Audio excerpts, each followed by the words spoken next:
Saint of the day of June 8 is Saint James BERTHIEU. A shining example of what it means to give one's life for Christ, in union with his sacrifice on the cross, is offered by Saint James BERTHIEU, the 27th of November 1838 to the 8th of June 1896. This French priest was a Jesuit missionary killed in Madagascar during the Malagasy Rebellion of 1896, when he preferred martyrdom to giving in to repeated requests to deny the faith.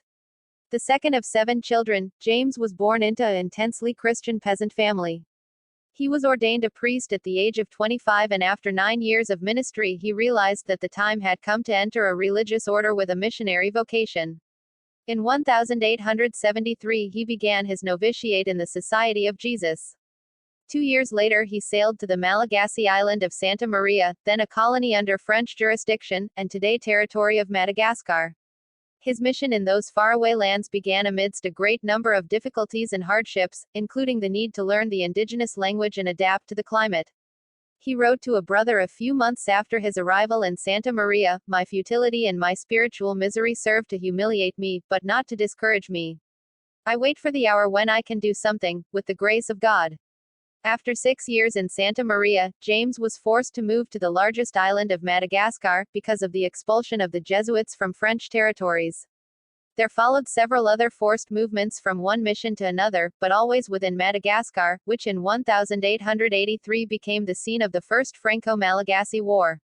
The saint thus went to the south of the country, then to Tamatave, where I went about planting legumes for my confreres, then to the north, where for 2 years he served as chaplain, but without receiving a salary, rather paying for my food. After the signing of the peace, he moved to the center, in Ambositra, where he remained for almost 6 years, in the midst of numerous difficulties and persecutions. Even from there, by then it was 1891, Father BERTHIEU was transferred by his superiors, who employed him on a mission a day's walk from Tananarive, the capital. But he continued to work for the greater glory of God. Evening and morning I teach the catechism, and I dedicate the rest of the time to receiving people, or to visiting all those in the vicariate, friends and enemies, to earn them all for our Lord. The taking of the Malagasy royal palace by the French in 1894 triggered the second local insurrection, led by the Menelamba, so called because of their red shawl-like garments. Father BERTHIEU performed real acts of heroism in order to stay close to his flock, like the time when he put his own safety at risk in order to comfort Christians who were in danger and were distressed by the various acts of violence that were taking place around them. Eventually, on 8 June 1896, the Menelamba fighters entered the village of Ambohive-Masoandro, where the Jesuit was at the time. "If anyone will die, it will be me," the missionary said when he realized that the insurgents were specifically seeking him. The priest was in fact considered by the natives, like the other missionaries, to be one of the main culprits of the disaster that had struck Madagascar because he preached Christ and had driven many away from the cult of idols.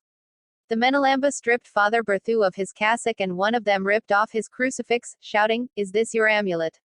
Is this how you mislead the people? Will you continue to pray for a long time?" The good priest replied, "I must pray until death." In those last hours of his earthly life the Jesuit was tormented in his body in every way, kicked, castrated, hit with a machete and stoned. They also soaked his handkerchief in mud and then tied it around his forehead and greeted him as King of the Vazaha, i.e., of the Europeans.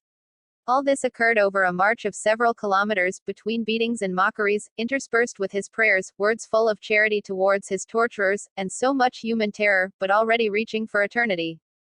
The final leg of his trudge was the village of Ambiatib, where one of the Menelamba leaders made him a final proposal: "Abandon your hateful religion, no longer deceive the people, and we will make you our advisor and our leader." But he replied, "I cannot consent to this. I'd rather die." Father BERTHIEU then bowed his head, collecting himself again in prayer, while the firing squad lined up to shoot him. The first 2 men to shoot missed him. Only the 5th rifle shot hit him, though it did not kill him. He was only killed by the 6th shot, which was fired from a shorter distance. In his catecheses in Madagascar, recalling a teaching of Jesus, he had often said, "Do not be afraid of those who kill the body, but cannot kill the soul."